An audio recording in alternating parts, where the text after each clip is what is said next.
할렐루야. 하나님 은혜와 사랑의 이곳에 가득 넘쳐나기를 소망합니다. 오늘 여러분들 이제 새가족 그리고 초청되어 오신 분들이 계십니다. 그래서 제가 눈높이에 맞추어서 제가 말씀을 전하겠습니다. 잘 들으시고 은혜 많이 받으시기를 소망합니다. 제가 어릴 때만 해도 겨울철이 되었으면 월동 준비를 합니다. 첫 번째가 김장을 담지요. 오손도손 그 집집마다 모여서 이 품앗이처럼 돌아가면서 김장을 담궈 주시던 그 어머니들의 모습들이 아직은 저는 기억하고 있습니다. 그리고 두 번째 월동 준비가 있는데 그것이 바로 연탄입니다. 저도 어릴 때 연탄을 이 집게로 날랐었는데요. 저도 목회자가 되어서도 사실 매년마다 연탄 공장에서 연탄을 날랐습니다. 작년까지 했는데 올해는 하질 못했는데 좀 아쉬운 마음은 사실 있습니다. 그런데 이 연탄을 200장, 300장 쌓아 놓으면 마음이 뿌듯해집니다. 부자가 된 느낌입니다. 그렇게 잘 살지도 못했는데 그냥 연탄이 그렇게 쌓여 있다는 그 자체만으로도 마음이 따뜻해지더라는 것입니다. 그런데 여러분, 이 연탄이 자기의 사명을 다하면서 불에 태워지고 연탄재가 되어집니다. 그러면 골목마다 이 연탄을 이렇게 연탄재를 쌓아 놓지요. 그런데 장난꾸러기 아이들이 지나가면서 어떻게 합니까? 연탄을 발로 툭툭 차버립니다. 술 취한 아저씨도 이 홧김에 연탄재를 함부로 발로 차더라니까요. 이 안도현이라는 시인이 이런 시를 지었습니다. 연탄재 함부로 차지 마라. 연탄재 함부로 발로 차지 마라. 너는 누구에게나 한 번이라도 뜨거운 사람이었느냐? 자신의 몸뚱아리를 다 태우며 뜨끈뜨끈한 아랫목을 만들던 저 연탄재를 누가 함부로 발로 찰 수 있느냐? 이걸 우리 한번 곰곰이 생각해 보아야 됩니다. 연탄이라는 이 존재는요, 자기 자신을 태워서 방을 데우고 사람의 마음을 따뜻하게 하고 뿐만이 아니라 몸을 녹여줍니다. 연탄은 자기 자신을 소멸하면서 점점 줄어들면서 작아지면서 연탄의 그 화력을 높입니다. 여러분, 이것이 사랑 아니겠습니까?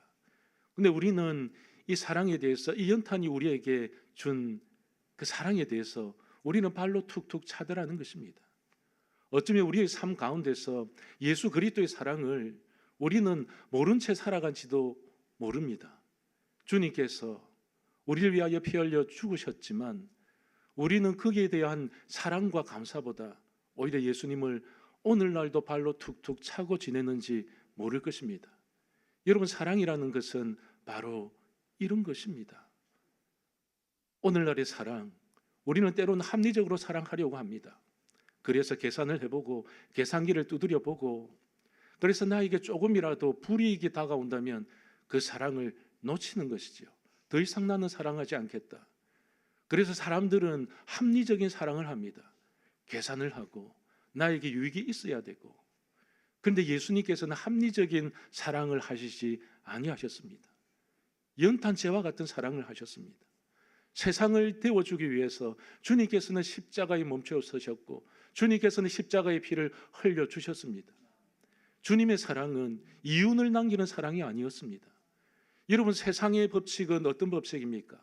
이윤을 남기려고 합니다. give and take. 어쩌면 내가 받은 만큼 되돌려 주려고 하는 것이 이 시대의 사랑의 법칙일 수 있습니다. 그러나 하느님 나라의 법칙은 다릅니다. 하나님 사랑의 방법은 다 다르다는 것입니다. 자기를 태워서 연탄재처럼 다 타버렸지만 예수 그리스도께서는 십자가에 못 박혀 죽으시면서 물과 피를 다 쏟으셨지만, 작아지셨지만, 죽으셨지만, 그는 이 세상 가운데서 이익을 남기기 위해서 장사를 하신 것이 아닙니다. 여러분, 우리의 사랑을 들여다보십시오. 우리는 무엇을 남기기 위해 사랑합니까? 누구를 위해서 사랑합니까? 주님께서 우리에게 베풀어 주신 그 놀라운 은혜의 사랑을 우리는 하고 있습니까?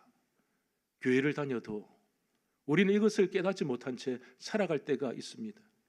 우리는 그저 태워지지 아니하려고, 그저 자기 자존심을 태우지 못해서 나의 욕망을 태우지 못해서, 나의 욕심을 태우지 못해서 시커먼 연탄 그대로 남아있는 사람들, 그리스도인들이 이 땅 가운데에 너무나도 많이 있다는 것입니다. 하지만 주님께서는 말씀하십니다. 연탄재처럼 태워라. 연탄의 가치는 어디 있을까요? 자기 자신을 묵묵히 태우는 것입니다. 여러분, 그리스도인의 가치는 어디서 나올까요? 자기 자신을 예수님처럼 묵묵히 태워가는 인생이 되어져야 되는 것입니다. 그래서 성경은 분명하게 말씀합니다. 너희는 세상의 빛이라. 여러분, 연탄처럼 빛을 발산하기 위해서는 어떻게 살아야 될까요? 나를 태워야 합니다. 묵묵히, 말없이, 세상 사람들이 조롱한다 하여도 예수의 그 길을 걸어가면서 예수의 그 사랑을 가지고 십자가를 묵묵히 지고 갈 수 있는 사람. 여러분, 오늘 사마리아인이 등장합니다. 그때 당시에 사마리아인은 사람 대접을 받지 못한 사람이었습니다. 변두리 인생, 사랑받지 못한 인생, 상처투성이인 인생이 바로 사마리아 사람이었습니다. 유대인들은 이 사마리아 사람을 짐승 취급했습니다. 너희들은 사람도 아니야. 왜냐하면 그들은 혼혈인이었기 때문에, 피가 섞였기 때문에. 유대인들의 율법으로 그들은 정죄당하면서 살았던 사람이 바로 사마리아 사람이었습니다. 그런데 오늘 본문에 보게 되어지면 놀라운 은혜와 사랑이 담겨져 있습니다. 연탄의 이야기, 연탄재의 이야기가 오늘 나와 있습니다. 오늘 세 부류의 사람이 등장하는데요, 마침 강도 만난 사람이 있었습니다. 어떻게 되었는지 그 사연은 깊이 있게 예수님께서 말씀하시지는 않았습니다. 그런데 예루살렘에서 여리고로 가던 중 강도를 만나서 거의 죽게 되었습니다. 거의 죽을 만큼 맞았다면 피투성이가 되지 않았겠습니까? 옷도 그냥 홀라당 벗겨가 버렸고 짐도 다 가져갔습니다. 죽을 위기에 처했습니다. 그런데 세 부류의 사람이 지나가게 됩니다. 첫 번째 부류의 사람이 제사장이었습니다. 제사장은요, 하나님께 제사를 집례하는 사람입니다. 오늘날로 말할 것 같으면 목사라는 거예요. 목사. 하나님을 사랑하고 하나님을 가장 가까이 만난 사람, 하나님과 대화하는 사람, 거룩한 사람, 그때 당시에 가장 사람들로부터 존경받던 사람의 부류가 바로 제사장이었습니다. 그런데 그도 예루살렘에서 여리고로 내려가지 않았습니까? 이 사실은 무엇을 말하느냐? 예배를 드리고 하나님께 제사를 드리고 자기 집으로 돌아가는 그 여정이었을 수 있다는 것입니다. 여러분, 우리의 모습이 그런 모습 아닙니까?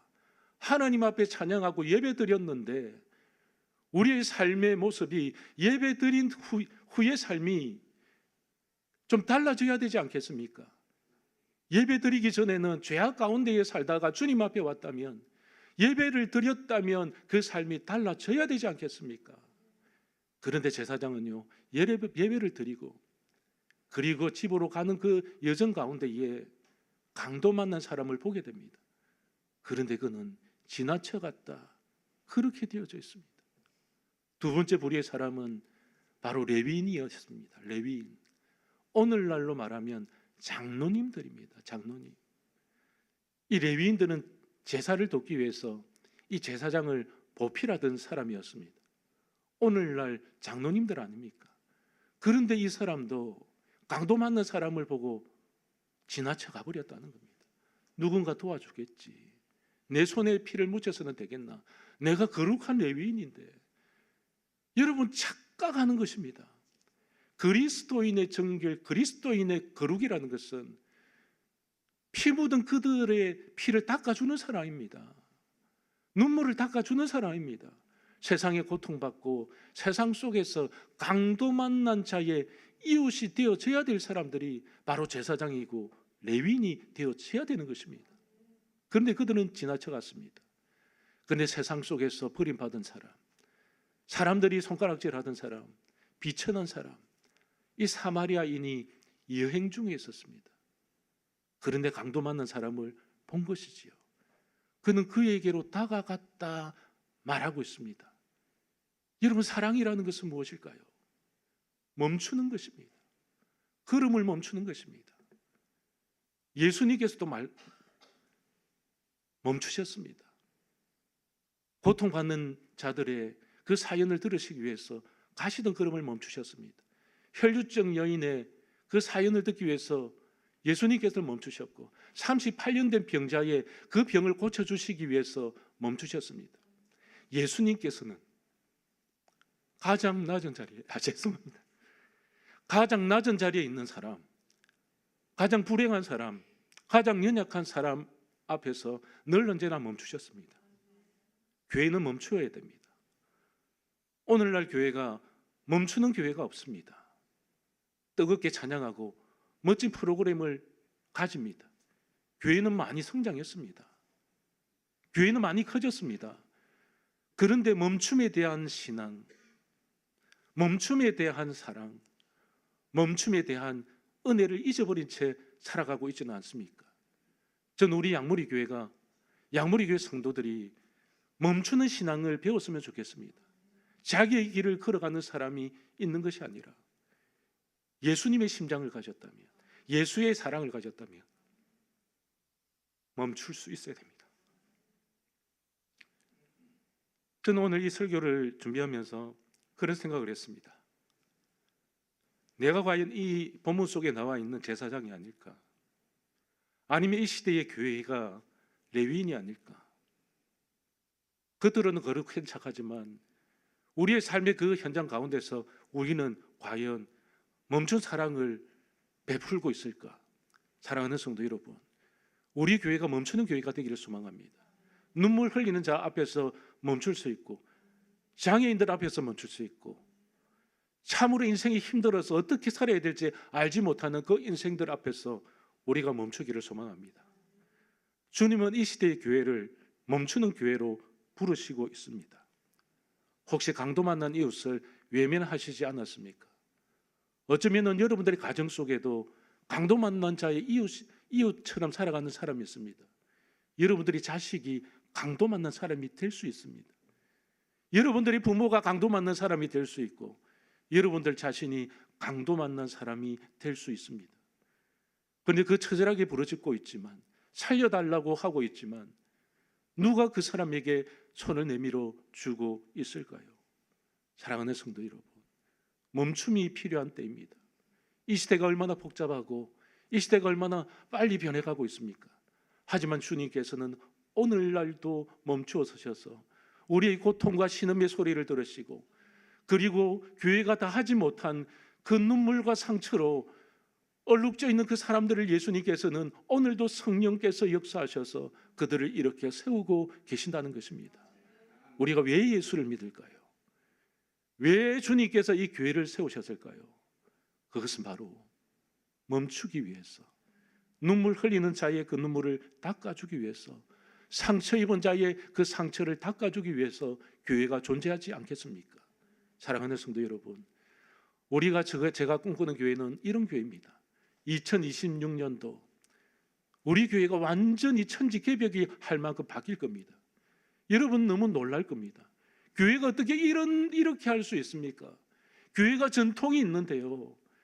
교회가 그래도 율법적인 것이 있는데요. 여러분 오늘 성경을 보십시오. 전통을 알았고 율법을 있었지만 사랑을 몰랐습니다. 여러분 교회의 가장 핵심은 무엇일까요? 성도들의 가장 큰 핵심은 무엇일까요? 그것은 바로 사랑입니다. 주님처럼 사랑하고, 주님처럼 예배하고, 주님처럼 드릴 수 있고, 주님처럼 죽을 수 있는 사람. 저는 교회를 그렇게 만들 겁니다. 왜냐하면 주님께서 그렇게 하셨기 때문입니다.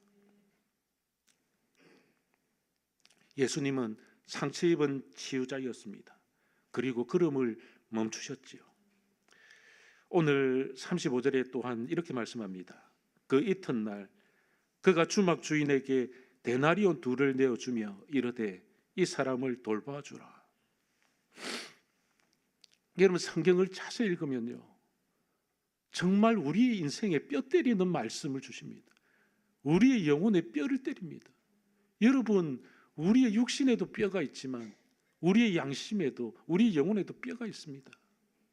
주님께서 뼈 때리는 말씀을 주십니다. 그 이튿날 그가 주막 주인에게 데나리온 2를 주며 이르되 그 사람을 돌보아 주라. 지갑을 열었다는 것입니다. 그는 단순히 멈춰 선 것이 아니라 그에게 다가가서 피를 닦아주고 상처를 치유해주고 기름을 붓고 그리고 나귀에 태워서 여관으로 데려갔습니다. 그리고 그는 자기의 지갑을 열었습니다. 사랑하는 성도 여러분, 말로만 사랑하는 것이 아니었습니다. 말로만 그리스도인들이 사랑한다면 누구나 다 할 수 있는 것입니다. 그런데 이 사마리아 사람은 말로만 사랑한 것이 아니라 행동으로 옮겼습니다. 사랑하는 성도 여러분, 그리스도인의 사랑은 움직이는 사랑이 되어야 합니다.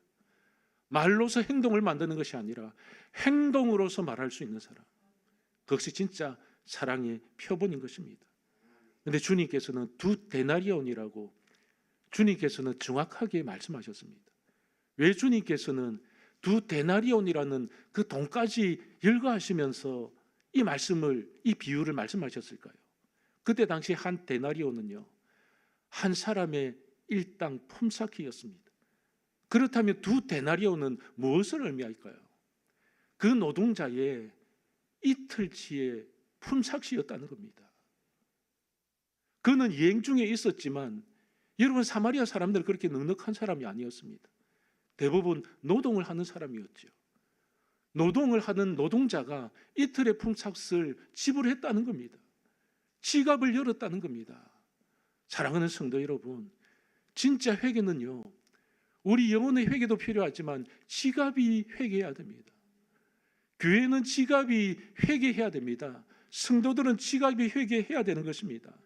손해를 보면서까지 그 사랑을 나누기 위해서, 사랑하는 성도 여러분, 우리는 적당한 사랑을 해서는 안 됩니다. 효율적인 사랑이 아니라는 것입니다. 나에게 손해가 오더라도 우리가 마음을 열고 손을 내밀어서 지갑을 열 수 있는 그런 사랑, 하나님의 사랑은 가장 손해보는 사랑이었습니다. 여러분, 하나님은요, 남는 장사를 하시지 않았습니다. 인간의 사랑은 어쩌면 남는 사랑을 합니다. 요즘 인터넷에 보니까 이 강남 부자는 강남 부자끼리 결혼하자, 그렇게 이제 거래를 하더라고요. 30억짜리 아파트를 취하기 위해서, 가지기 위해서 너랑 나랑 결혼하면서 30 아파트 살자. 여러분, 그럴 수 있지요. 그것이 이 세상의 방식의 사랑이라면요. 그런데 예수님께서는 이런 효율적인 사랑이 아니었습니다. 남기는 사랑이 아니었습니다. 다 주는 사랑이었습니다. 성경에 보면 물과 피를 다 쏟으셨다. 사랑하는 성도 여러분, 여러분 물과 피를 다 쏟을 수 있겠습니까? 원수를 사랑하라고 하셨는데 원수를 위해서 여러분들 피를 흘릴 수 있겠습니까? 여러분들의 살을 찢을 수 있겠습니까? 여러분들의 지갑을 찢을 수 있겠습니까? 그런데 주님의 사랑은 이런 사랑이었다는 것입니다. 우리의 모습을 보십시오. 우리는 죄인이었습니다. 그런데 주님께서는 죄인을 위해서 죽으셨습니다. 앤드류 머레이는 이같이 말했습니다. 당신이 그리스도 안에서 그리스도를 위하여 버린 것은 하나님 안에서 다시 얻게 될 것이라. 사랑하는 성도 여러분, 우리가 그리스도를 위해서 살아갈 때, 그리스도를 위해서 희생할 때에, 그리스도를 위해서 베풀었을 때에, 그리스도를 위해서 사랑할 때에 하나님께서 갚아 주실 줄 믿으시기를 소망합니다. 이 사랑은요, 이 세상의 창고에 쌓이는 것이 아닙니다. 여러분, 이 세상의 은행 통장에 쌓이는 것이 아닙니다. 하나님 나라의 통장에 쌓이는 것입니다. 여러분, 우리는 세상의 법칙대로 살아가는 것이 아니라 하나님의 법칙대로 살아가야 됩니다. 우리는 이 세상의 통장도 늘려야 되지만 여러분, 주님께서 원하시는 것은 하늘의 통장을 늘리기를 원하십니다. 하늘의 기쁨을 위해서, 하나님의 영광을 위해서 살아갈 때에, 낮은 자를 위해서 살아갈 때에 주님께서는 높여주시고, 연약한 자를 위해서 살아갈 때에 주님께서는 강하게 하시고, 눈물 흘리는 자를 위하여 살아갈 때에 주님께서 그의 눈물을 닦아주시고 웃음으로 미소로 변화시켜 주실 줄 믿으시기를 소망합니다. 그래서 우리의 이 베품은 낭비가 아닙니다. 성경에는 기록하고 있습니다. 거룩한 낭비라. 거룩한 낭비. 사랑하는 성도 여러분, 우리 그렇게 한번 살아보았으면 좋겠습니다. 우리가 세상 속에서 살아가면서 얼마나 낭비하는 시간들이 있고 낭비하는 물질들이 있습니까? 낭비하는 에너지들이 있습니까? 그런데 주님을 위해서 살게 되어지면, 이웃을 위해서 살게 되어지면, 연약한 자의 눈물을 닦아주는 그 삶을 살게 되어지면 그 낭비가 거룩한 낭비가 될 줄 믿으시기를 소망합니다. 그래서 진짜 질문은 무엇일까요? 주님께서 우리에게 던져주시는 질문은 과연 무엇일까요? 여러분, 우리의 질문의 방향성이 바뀌어야 됩니다. 누가 내 이웃인가? 여러분, 성도는요, 누가 나의 이웃인가? 그것을 질문하지 않습니다. 내가 누구의 이웃이 될 것인가? 사랑하는 성도 여러분, 여러분들이 누군가의 이웃이 되기를 소망합니다. 물이 고이면 썩게 되어져 있지요.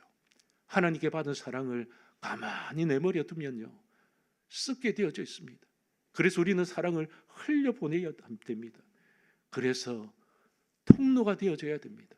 사랑의 통로, 은혜의 통로, 감사의 통로, 기쁨의 통로, 찬양의 통로, 기도의 통로, 복음의 통로. 여러분, 저는 늘 기도할 때마다 그렇게 기도합니다. 하나님, 우리 교회가 하나님의 창고 되게 하여 주십시오. 영혼 구원의 창고 되게 하여 주시고, 기도의 창고 되게 하여 주시고, 베품의 창고 되게 하시고, 헌신의 창고 되게 하여 주시옵소서. 여러분, 이 땅 세상의 여러분 창고는 나중이 되어지면, 종말이 되어지면 텅텅 비일 것입니다. 여러분들이 맡기고 있는 저 은행들도, 믿고 있는 은행들도 언젠가는 도산할 것입니다. 영원한 은행은 없습니다. 하지만 영원한 은행이 있다고 하나님께서는 말씀하십니다. 그 은행이 바로 천국인 것입니다. 사랑하는 성도 여러분, 이 땅의 은행에도 믿음으로 맡기면서 왜 믿음의 백성들이 하늘의 은행에 믿음을 가지고 맡기지 못할까요? 그것은 아직도 하나님의 사랑을 깨닫지 못했기 때문입니다. 여러분들이 잘 알고 있는 오드리 헵번, 저도 이분을 굉장히 존경합니다. 그는 화려한 영화 배우였습니다. 슈퍼스타였지요. 로마의 휴일에서 그의 그 미소를 사람들은 아직도 수십 년이 지났지만 잊지를 못하고 있습니다. 그런데 그에게도 아픈 상처의 계절이 있었습니다. 그는 벨기에 브뤼셀에서 태어났습니다. 결손 가정에서 태어났습니다. 아버지가 가정을 책임지지 못했습니다. 그리고 결국에는 이혼을 했지요. 결손된 가정. 그는 배고픈 세월을 살았습니다. 때로는 남의 집 손에 맡겨져서 살기도 했습니다. 그리고 2차 세계대전이 발발하게 되었지요. 이 2차 세계대전이 계속해서 이어지고, 그리고 세월이 흘러갑니다. 배고픔의 세월, 전쟁 고아가 넘쳐나고 길거리에서 아이들이 배고파서 죽어가던 그 시절이었습니다. 네덜란드를 점령했던 그 장소에 그는 지하에서 죽어가고 있었습니다. 영양실조로 먹지 못해서. 여러분, 스크린이 보여있는 이 오드리 헵번이 아니었습니다. 삐쩍 말라서 죽을 날만을 기다리고 있었고, 숨쉬는 것조차도 어려웠고, 영양실조로 걷지도 못했습니다. 의사들이 찾아와서 며칠을 못 넘길 겁니다. 그런데요, 기적이 찾아왔습니다. 선한 사마리아의 사람이 찾아오게 된 것입니다. 그는 일생을 통해서 늘 언제나 이런 말을 했습니다. 사람에게는 손이 두 개 있다.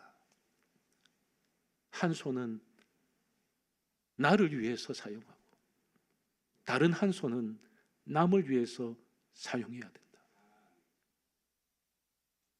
여러분, 그리스도인들에게도 두 손이 있습니다.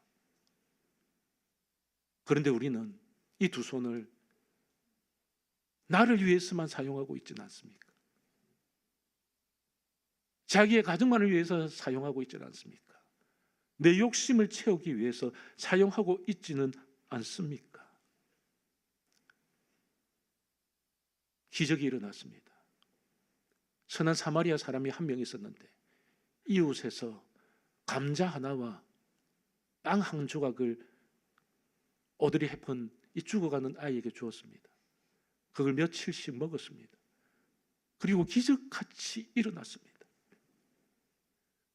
그에게는 아픔이 있었고 상처가 있었습니다. 돌봄이 없었습니다. 그런데 선한 사마리아 사람을 만나고 난 그의 인생은 달라졌습니다. 내가 이런 선한 사마리아 사람이 되어야 되겠다. 여러분, 오늘 우리에게 무엇을 보여주고 계실까요? 우리는 그저 설교만 듣고 세상에 나아가서 성경에는 선한 사마리아 사람 같은 사람이 있었어. 우리는 이 교훈을 받기 위해서 이 자리에 나온 것이 아닙니다. 우리는 어떻게 해야 될까요? 선한 사마리아 사람처럼 살아내어야 됩니다. 선한 사마리아 사람처럼 살아내지 못한다면 우리는 이 설교를 들어도 하나님의 말씀을 들어도 아무 소용이 없습니다. 이 시대의 말씀이 홍수처럼 밀려옵니다. 스마트폰만 켜면은 유명 목사님들의 말씀, 몇만 명 되는 목사님들의 말씀을 듣습니다. 은혜 받았다고 이야기합니다. 그런데 왜 작은 교회 목사님들의 말씀에는 은혜를 받지 못할까요? 성공하라, 승리하라. 성공의 비결, 승리하는 방식, 교회가 성장하는 방식. 여러분, 대부분의 메가처치 교회 목사님들은 세상적인 이야기를 하고 책 이야기를 하고 그리고 성장해야 되고 세상에서 어떻게 이겨내는가에 대해서 말씀합니다. 그런데 주님께는 그렇게 말씀하시지 않았습니다. 세상에서 죽는 이야기를 합니다. 세상에서 내려놓는 이야기를 하십니다. 세상에서 원수를 사랑하는 이야기를 하십니다. 세상에서 십자가 지는 이야기를 하셨습니다. 여러분, 교회가 달라져야 되지 않겠습니까? 저는 이 교회에 와서 기도하고 있습니다. 저는 어쩌면 목숨을 걸고 주님이 지켜내신 그 교회의 그 본질을 위해서 저는 이곳에서 20년의 세월을 보낼 것입니다. 힘들 수도 있습니다. 어려울 수 있습니다. 주님도 어려웠습니다. 하지만 이 교회에 선한 사마리아 사람 한 명이라도 나온다면, 예수의 심장을 가진 사람이 한 명이라도 나온다면 나도 하나님 나라에 가서 하나님께서 칭찬하실 거라 믿습니다. 사랑하는 성도 여러분, 목회자도 울어야 됩니다. 울지 않는 목회자, 울 수 없는 목회자, 감동이 없는 목회자, 자기 자신의 삶을 들여다보면서 자기도 빈털터리처럼 살아가면서도 한 번도 울지 않고 한 번도 주님 앞에 엎드리지 않고 한 번도 교인들 앞에서 눈물 보이지 않는 이 시대 성공한 목회자, 여러분, 그런 목회자 저는 되고 싶지 않습니다. 내 삶에 이유가 있다면 저도 선한 사마리아처럼 조금이라도 이 땅에 남기는 것이 아니라 하늘에 남기기를 소망합니다. 사랑하는 성도 여러분, 그리고 이곳에 처음 오신 여러분, 어쩌면은 이곳에 저 목사가 쇼를 하는 게 아닐까? 사실 아닙니다. 제가 이 위에서 10번을 넘게 울었습니다. 성도를 보면서 하나님의 마음 때문에 주님께서는 오늘도 울고 계십니다. 오늘 새롭게 초청되어 오신 분들, 이 교회는 교회가 아니어도 됩니다. 주님을 믿으십시오. 하나님을 믿으십시오. 하나님을 만나십시오. 제가 여러분들을 초청한 이유는 이 교회가 좀 차고 넘치기 위해서가 아니라 진짜 하나님을 만나고 진짜 예수쟁이가 되기를 원하기 때문입니다. 기도하겠습니다. 살아계셔서 역사하시는 전능하신 하나님, 감사드립니다. 우리 양무리 교회가 세상에 죽어가는 영혼들을 위해서 멈추기를 소망합니다. 강도 만난 이웃이 있고, 강도 만난 어쩌면 나의 자식이 있고, 강도 만난 부모가 있습니다. 어찌 내가 그들을 위해서 멈춰서지 않겠습니까? 하나님, 오늘 이 멈춤의 시간 가운데서 주님께서 십자가에 완전히 멈춰서 십자가의 제물이 된 것처럼 오늘 이 선한 사마리아를 보면서 그냥 흘려 지나가는 이야기 아니라 우리 교회가, 우리 성도들이 이 선한 사마리아 심장을 가지고, 마음을 가지고 예수의 심장을 가지고 살아가기를 소망합니다. 주님, 나의 것을 떼어주어도 뿌듯이 주의 길을 걸을 수 있는 사람, 내 지갑이 찢어져도 행복하게 미소 지을 수 있는 사람, 나에게 불편함이 있고 불합리한 그 사정과 형편 가운데서도 예수의 길을 끝까지 묵묵하게 걸어갈 수 있는 하나님의 진실한 그리스도인이 되어질 수 있도록 주님 역사하여 주시옵소서. 오늘 이 자리에 처음 나오신 분들, 그리고 예수님을 알지 못하는 분들, 그리고 예수를 믿었으나 하나님의 그 놀라운 은혜와 사랑에 대해서 잠시 떠나 계신 분들, 주님을 진짜 만나기를 원합니다. 진짜 예수의 길을 걷기를 소망합니다. 진짜 예배자가 되어지기를 소망하고 진짜 하나님의 백성이 되기를 소망하오니 주님 은혜 부어 주시옵소서. 감사를 드리며 예수님의 이름으로 기도드립니다. 아멘.